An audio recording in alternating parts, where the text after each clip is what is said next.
안녕하세요. 매일 새로운 사연을 전하는 읽어주는 사연 라디오입니다. 구독과 좋아요, 많은 공유 부탁드립니다. 오늘의 사연 시작하겠습니다. 안녕하세요. 저는 20대 후반의 여자이고 얼마 전까지 결혼을 앞두고 있었어요. 이렇게 제가 여기에다가 저희 사연을 공개하게 된 가장 큰 이유는 이제는 더 이상 결혼 준비를 하면서 사람에게 속상하고 스트레스를 받는 게 아니라 속 시원하게 파혼해버리고 다시 저만의 삶을 되찾아서 살게 되었기 때문입니다. 결혼까지 생각했던 남자친구와는 3년 정도의 긴 연애를 했습니다. 남자친구는 저보다 5살 연상이었고 다니던 회사도 IT 쪽에서 제법 유명한 회사였어요. 연봉도 웬만한 대기업은 저리 가라 할 정도로 세게 준다고 입버릇처럼 이야기를 하고 다녔어요. 남자친구의 경제적 능력이나 배경들이 이 사람과 연애 혹은 결혼을 하겠다고 결정한 이유는 아니었습니다. 남자친구를 처음 사귀게 되었을 당시, 지금이야 결혼을 당연히 생각해야 할 나이지만 그때는 아직 결혼까지 생각할 나이가 아니었었거든요. 가벼운 마음으로 시작한 연애이기도 했고, 저도 당시 사회초년생이기는 했지만 나름 제 직업이나 연봉에 대해서 자부심이 있었고요. 남자친구가 자기 직업에 자부심을 가지고 있었던 것 말고도 이따금씩 자기 회사가 얼마나 대단한 회사며 그 회사에서 일하고 있는 자기가 얼마나 대단한 사람인지 자랑처럼 말하기를 좋아했고, 나아가서는 자기 부모님이 뭐 하시는 분들인지 이야기를 꺼내기 시작했어요. 듣는 입장에서는 조금 부담스러운 이야기를 많이 하기는 했습니다. 그런 사실들이 자랑처럼 들린다기보다도 제 귀에는 제가 결혼 상대로 어떤 사람인지 떠보려고 하는 것처럼 들렸었거든요.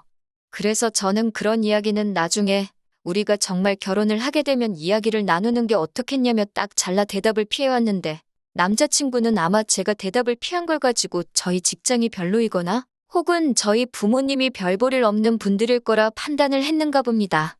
그런데도 이 남자와 연애를 그리고 결혼까지 결심하게 된 이유는 단 한 가지였습니다.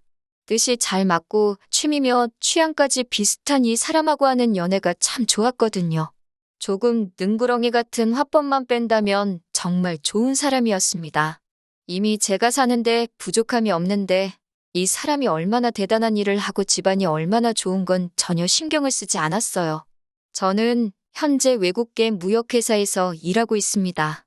일반 사무직이기는 하지만 일주일에 많게는 한 번에서 2번은 협업하는 외국 회사들과의 실시간 소통을 위해 새벽에 출근을 하고 있어요.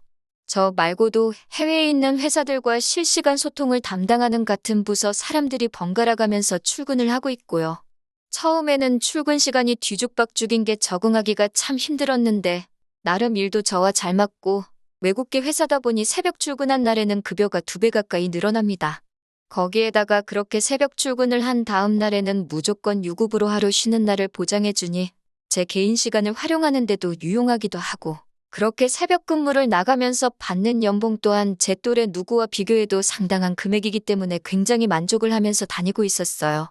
남자친구가 도대체 너는 무슨 일을 하는데 새벽에도 출근을 하는 거냐 하면서 물어봤는데 저는 최대한 남자친구가 직업이나 여타 다른 배경을 섞어놓은 게 아닌 사람으로서의 저만 봐주었으면 하는 생각이 있어서 제 직업에 대해서 설명해 준 적 없었거든요. 그렇게 남자친구가 끈덕지게 몇 번을 물어보다가 혼자서 주간 야간 교대할 만한 직업이 뭐 공장에를 다니거나 간호사 같은 거 말고는 더 없겠지 하고 혼자 그렇게 결론 짓고 들었고 치사해서 안 물어본다고 하더라고요.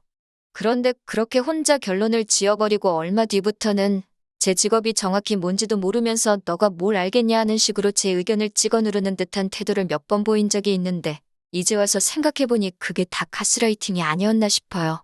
제가 자기보다 배움의 끈이 짧다고 혼자 결론을 짓고 무조건 좋은 대학 나온 자기의 의견이 옳다는 식으로 했으니까요.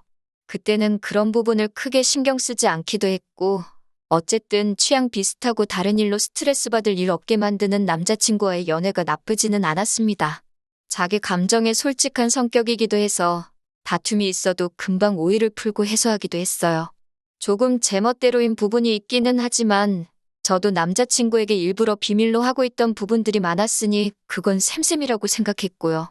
그리고 제 직업을 마음대로 생각하기는 했지만 항상 저와의 만남에 있어서 적극적이었고 책임감 있는 모습이 좋았습니다. 같이 있으면 안심이 되는 사람이기도 했고요. 그래서 별 탈 없이 연애를 해오다 보니 3년이라는 시간이 훌쩍 지나 있었고 자연스럽게 긴 시간을 연애를 하고 나니 막연하게 이 남자하고 결혼하게 되지 않을까? 하는 생각을 하게 되었습니다. 그리고 그런 생각이 들 때쯤 남자친구도 슬그머니 저에게 결혼 이야기를 꺼내게 되었고요. 그래서 결혼 이야기가 나온 첫날에 남자친구에게 모든 건 아니지만 저희 경제적인 상황 같은 부분이나 결혼관에 대해서 이야기를 하게 되었습니다.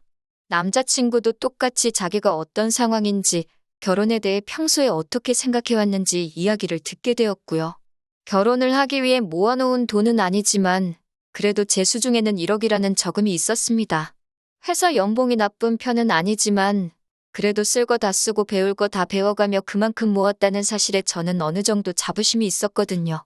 그런데 남자친구는 자기가 모아놓은 돈이 1억 7천이나 된다면서 저보고 모아놓은 돈이 그것밖에 안 되냐는 식으로 마치 제가 세상 물정 모르고 돈을 흥청망청 낭비하는 그런 사람이라는 듯이 이야기를 하더라고요.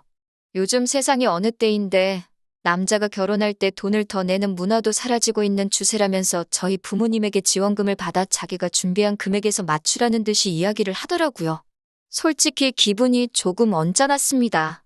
4년 회사 생활하면서 모아놓은 돈이 1억인데 남자친구는 저보다 회사 생활 경력이 2배 가까이 되거든요. 과연 제가 돈을 흥청망청 썼다면 일한 시간이 2배인데 금액이 저보다 2배가 안 되는 본인이야말로 흥청망청 돈을 써온 거나 마찬가지 아닌가 싶었거든요. 거기에 저는 취직할 때 부모님이 출퇴근이라도 편하게 하라며 오피스텔 하나를 제 명의로 해주신 것이 있으니 따지고 보면 현재 재산만 봤을 때 남자친구보다 제가 훨씬 더 많이 준비가 되어 있는 상태였지요.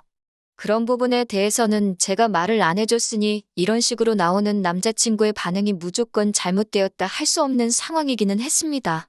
어쨌든 3년의 연애를 하면서 처음 나오게 된 결혼 이야기니 더 이야기를 해보는 게 좋겠다 싶어서 대화를 나눴는데 어찌나 맞는 부분이 하나도 없는지 의견 차이가 좀처럼 좁혀지지가 않았습니다. 남자친구는 반반 결혼을 외치며 저보고 무작정 저희 부모님께 지원을 받아오라고 이야기를 했어요.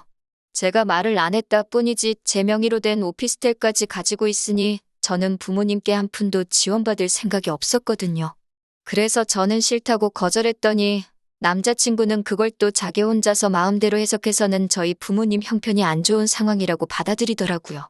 그러면서 자기 부모님 이야기를 꺼내며 어머니는 공무원이고 아버지는 중소기업이긴 하지만 임원급 대우를 받고 아직도 일하고 계신다고 하는데 공무원도 공무원 나름이고 아버지가 임원급 대우를 받는다고 한다는 건 임원은 아니라는 말이나 마찬가지잖아요.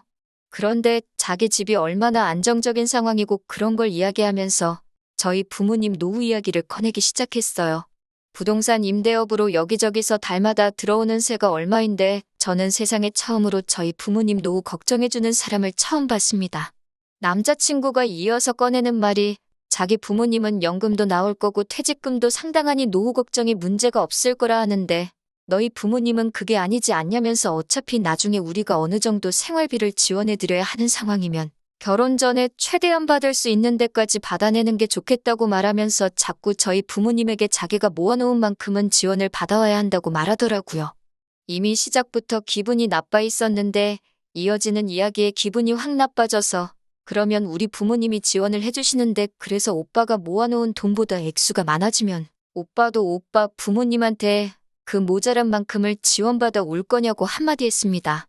그 말에는 대답도 안 하고 이죽대면서 일단 돈부터 가져와 보라는 식으로 말하면서 너네 부모님이 그런 돈이 있기는 하냐는 식으로 빈정거리더라고요. 결혼식에 대한 의견도 저와는 많이 달랐습니다. 저는 저희 결혼을 축하해주러 오시는 분들과 부모님들 보고 찾아오실 손님들께 제대로 대접하고 싶어 결혼식 비용만큼은 아끼고 싶은 마음이 없었습니다. 그리고 인생에 아마 한 번밖에 없을 결혼식인데 제가 여자라서 그런지는 몰라도 조금 더 싼 곳을 찾고 타협해가면서 비용을 줄이는 것보다 일단 제 형편이 닿는 선에서 최대한 좋게 하고 싶거든요. 결혼식에 어느 정도의 돈을 투자하고 싶었고 그게 사실 거의 저희 만족을 위해서 그러는 부분이니 결혼식 비용에 대해서는 제가 전부 다 부담할 생각까지 가지고 있었습니다. 하지만 남자친구는 결혼식이 허례허식이니 어쩌니 말하면서 그러니 너가 돈을 그것밖에 못 모은 거라면서 저를 또 깎아내리더군요. 물론 결혼식을 준비함에 있어 신부인 저를 위해 투자하는 돈을 아끼고 싶지 않다는 부분이니 틀린 말은 아니지만 그렇다고 제가 그동안이나 앞으로도 제 자신을 치장하는데 몇백만 원씩 써대고 명품으로 몸을 둘둘 감아서 살겠다고 하는 말이 아니잖아요? 제가 모아놓은 돈이 금액이 적은 것도 아닌데 제가 흥청망청 소비하는 습관을 고쳐주겠다면서 결혼하고 나면 제 월급 관리 또한 자기한테 맡기라는 듯이 이야기하는 게 어이가 없었습니다. 주야 3교대로 일하는 너가 명품 같은 게 뭐가 필요하냐면서 또 제 직업을 걸고 넘어지는데 제 진짜 직업은 알지도 못하면서 저를 자꾸 야간에 공장 다니는 여자 정도로 생각하는데 점점 화가 나더라고요. 그러면서 결혼을 하게 되면 제가 잘 다니고 있는 회사까지 그만두라는 식으로 나왔습니다. 결혼을 하게 되면 집안일은 여자가 해야 되는 건데 그렇게 새벽일 하고 온 다음 날에는 제정신으로 집안일까지 하겠냐고 하면서요. 저는 결혼을 하더라도 제 직장을 포기할 생각이 없으니 그건 싫다고 했습니다. 요즘 가사도우미가 얼마나 잘 되어 있는지 아냐고 했더니 이번에는 또 그걸 물고 늘어지면서 네 수입으로 가사도우미 분 돈을 들이고 나면 뭐가 남겠냐면서 처음부터 끝까지 저를 후려치는데 정신이 없더라고요. 또 저도 결혼을 하게 되면 당연히 맞벌이를 하게 될 테니 나름 중요하게 생각하던 게 바로 가사 분담에 관한 일이었는데 이건 뭐 분담을 해서 미리 합의를 하기도 전에 청소며 빨래 같은 건 당연히 제가 하게 될 일이라고 단정지어 말하고 안 써도 될 돈을 뭐하러 쓰냐는 듯이 말을 하고 있었으니까요.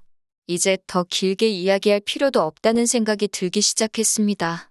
애초에 자기가 하고 싶은 대로 할 거면 말 그대로 집에 식모를 하나 들이면 되는 거지. 저랑 결혼 이야기를 왜 꺼낸 건가 싶은 생각을 했어요. 제가 말하지도 않은 부분을 마음대로 단정지어서 자기가 생각해 놓은 대로 제가 따라야 한다니 이런 게 가스라이팅이지 다를 게 뭐가 있는 건가 하는 생각이 들었습니다.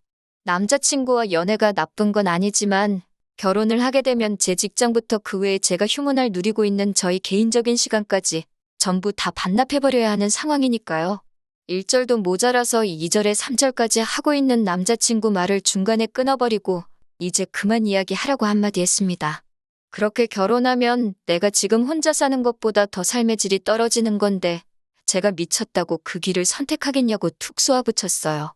남자친구는 제 말을 듣고도 상황 파악이 안 되는지 자기가 얼마나 대단한 사람이며 저한테 마치 인생 역전의 기회를 주는 건데 너는 그 복을 스스로 차버리려고 하는 거냐는 식으로 반응을 보이더라고요. 그렇게 자기가 잘난 사람이라 생각하니 그 자신과 만나는 제가 자신의 배경만을 보고 인생 역전을 하려는 똥파리 같은 사람으로 보고 있었다는 사실을 풀어버린 거나 다름없는 상황인 거죠. 자기의 스펙이나 벌이 같은 걸 운운하면서 자기가 엄청 대단한 사람이라고 생각을 했고 다른 사람도 당연히 자랑할 만한 좋은 스펙이나 배경을 가지고 있다면 그렇게 떠벌리고 다니는 게 당연한 거라 생각을 했나 봅니다. 그런데 제가 제 스스로 다니는 회사가 얼마나 좋은 곳이며 월급이나 대우가 얼마나 좋은지 우리 부모님이 무슨 일을 하시며 재산이 얼마나 있고 노후 준비 걱정 하나도 안 해도 된다고 자랑을 하지 않는다고 그런 저를 그저 그런 사람으로밖에 생각하지 않았다는 게 우스울 따름입니다. 아마 남자친구는 제가 적당히 돈도 모아놓은 것 같겠다. 부모님도 별 볼 일 없는 것 같고 직장도 새벽에 출근해야 하는 그런 별 볼 일 없는 공장이나 회사를 다니는 것 같다. 그런데 허례허식 좋아하고 치장하는데 돈을 흥청망청 써대는 그런 여자로 생각했던 거겠죠. 그러니까 자기와 결혼 이야기를 하면서 결혼식 비용만 똑같이 맞추면 마치 저를 자기 아내로 삼아주겠다. 그러니 내 아내가 되면 집안일이고 다 도맡아서 하면서 자기 어머니에게 바통을 이어받아 자기 뒷바라지를 해주는 식모살이를 하거라 하는 거나 마찬가지였으니까요. 아무튼 남자친구와 헤어지자 말하고 그렇게 다시 혼자가 되었습니다. 말한 대로 결혼해서 지금보다 못한 삶을 살봐야 그냥 혼자 살면서 쓸데없는 곳에 힘 빼지 않고 행복하게 사는 삶이 나을 것 같아요. 남자친구에게 한 방 먹여주지 못한 게 아쉽긴 하지만 앞으로 그딴 녀석하고 마주칠 일 없는 게 더 다행이지 않을까 싶네요. 후기 보내드립니다. 안녕하세요. 얼마 전에 남자친구와 파혼한 사연을 보낸 순이입니다. 남자친구와 헤어지고 나서 뭔가 찝찝한 마무리 때문에 기분이 썩 좋지 않았는데 헤어진 남자친구가 땅을 치고 후회하게 만들어버리고 이렇게 후기 보내드려요. 댓글로 저를 응원해주신 분들께는 따로 감사의 말씀을 드리고 싶어요. 남자친구와 2번 다시 마주치지 않기로 다짐했지만 아무래도 속이 후련하지가 않은 게 아직도 남자친구가 제 직장이나 제가 회사에서 얼마를 벌고 얼마나 잘 나가는 사람인지 그리고 우리 부모님 또한 자기가 그렇게 무시할 만한 사람이 아니라는 사실을 어떻게든 꼭 알려주고 싶었어요. 다시 만나서 이야기를 하고 싶지는 않았는데 어떻게 해야 하나 고민하다가 굉장히 쉬운 방법이 있더라고요. 남자친구와 연애하면서 남자친구의 지인도 몇 명 알게 되었고, 개중에는 저와 친구처럼 지내게 된 사람도 몇 있었기 때문에 그런 사람들한테 저희 이야기를 조금씩 흘리기 시작했습니다. 제가 예상한 대로 저에 대한 이야기가 누구 입을 통해서인지는 모르겠지만 헤어진 남자친구 귀에도 들어갔나 봐요. 생각한 것보다 더 빠르게 남자친구한테서 연락을 받게 되었어요. 하지만 끝까지 남자친구는 제 진짜 정체를 알게 되었다는 사실은 숨기고 자기가 너무했다. 너무 나를 존중해주지 못했던 것 같다 온갖 미사오구를 갖다 붙이면서 사과하더라고요. 저랑 다시 시작하고 싶다는 말도 까먹지 않고 하더라고요. 그리고 그제서야 그날 제가 진짜 해주고 싶었던 한마디를 해줬습니다. 이제서야 이러는 게 못 들은 게 있어서 그러는 거 아니냐 한마디 하니 꿀먹은 벙어리가 되어서 말을 잇지 못하더라고요. 그래서 한마디 해줬어요. 그러니 있을 때 잘하지 그랬냐고. 기차를 스스로 떠나보내고 나서 후회한다고 떠난 기차가 돌아오겠냐고요. 그래도 남자친구는 혹시나 제가 마음을 돌릴까봐 이번엔 제가 역으로 가스라이팅을 하고 있는데도 기분 나쁜 티를 하나도 내지 못하고 대꾸도 못하면서 계속 제 이야기를 듣고 있더라고요. 이렇게 간단한 건데 저도 뭐하러 제 자신을 숨겨왔는지 모르겠네요. 제가 앞으로 만날 사람은 저의 배경이 아니라 저라는 사람 그 자체를 좋아해주는 사람을 만나고 싶은 마음은 여전하지만 그래도 앞으로는 자기 잘난 맛에 다른 사람 까내려가며 무시하는 그런 사람을 만나지는 말아야겠네요. 혹시라도 그런 사람이 있으면 하루빨리 정리하고 제 진짜 정체에 대해서도 먼저 말해줘야겠어요. 다시 한번 잘 헤어졌다고 응원해주시고 격려해주신 분들께 감사하다는 말씀 드리고 싶네요. 긴 이야기 들어주셔서 감사합니다. 오늘의 사연은 여기까지입니다. 구독과 좋아요, 알람 설정해주시면 앞으로 더 좋은 사연으로 찾아오겠습니다. 감사합니다.